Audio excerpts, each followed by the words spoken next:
Fala galera, tudo beleza? Vamos seguir então o nosso treinamento diário com a nossa questão de hoje, questão número 9 daquele treinamento que a gente está fazendo. Todo dia aqui uma questão nova para te preparar melhor para a Cefaz DF com Economia e Finanças Públicas. Vamos lá, sem mais delongas, no quadro.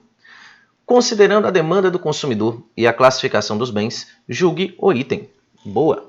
Se a função de utilidade, olha aí, for de U igual U de x1 e x2 igual a x1 mais 4x2, em que x1 e x2 são dois bens. São, na verdade, gente, a quantidade dos dois bens, tá?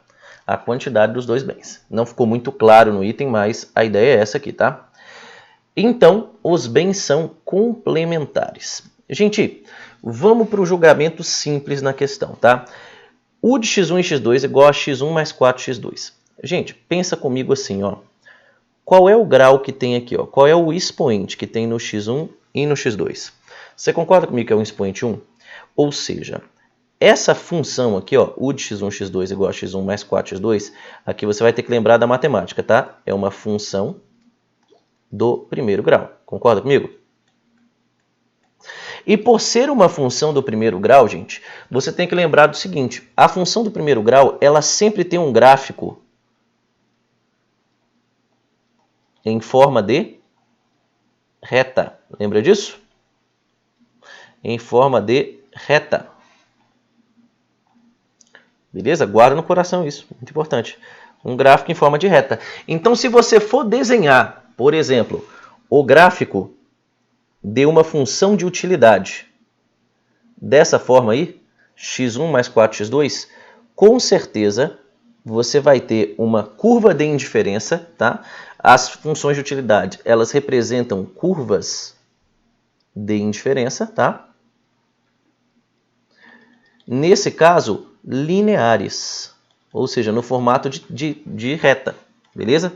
No formato de uma reta. Vou botar assim, ó, lineares. Você vai representar, por exemplo, um mapa de indiferença dessa forma aqui, ó. Curvas mais ou menos assim, tá? Uma dessas curvas pode muito bem ser a curva de indiferença aqui, ó, que represente x1 mais 4x2. Você considerar, por exemplo, x1 aqui e x2 aqui. Beleza?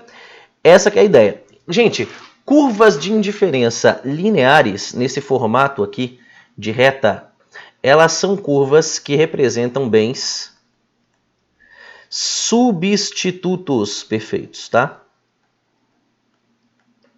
Substitutos perfeitos. Por quê? Qual é a ideia? É que quando você tem dois bens que se substituem perfeitamente, por exemplo, você pode ter 3 de um, 3 do outro, você pode ter 2 de um e 1 do outro, você pode ter 1 de um e 2 do outro, tanto faz. Você vai chegar no mesmo nível de utilidade, porque esses bens se substituem perfeitamente ao longo da curva. Beleza? Então, é um caso de bens substitutos perfeitos. A única coisa que está errada no item é isso. A função de utilidade, x1 mais 4x2, em que x1 e x2 são dois bens, então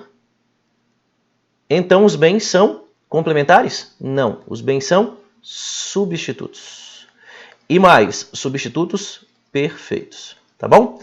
Só para você recapitular, para você recordar, gente, eu também tenho a curva que representa um bem complementar perfeito, tá? O complementar perfeito já fica a mãe, ó. Complementar. Tem um formato de L, tá? Vamos desenhar aqui ela rapidinho. Olha só.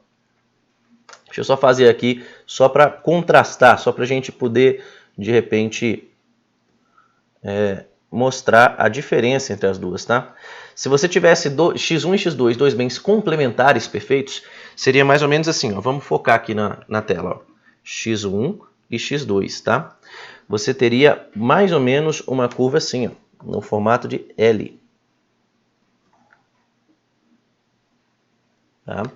Essa seria a curva de complementares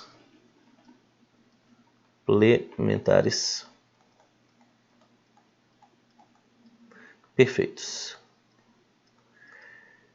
Ah, Fábio, e como que seria a função de complementares perfeitos? seria uma função assim, ó, A, uma constante, vezes o mínimo de x1, x2, tá? Seria uma curva mais ou menos nesse formato aqui. Se você tiver uma função de utilidade que é mais ou menos desse formato, uma constante vezes o mínimo de x e y, ou de x1, x2, aí sim é uma curva de dois complementares perfeitos, tá? Função do primeiro grau, substitutos. L é complementar perfeito. Tudo bem?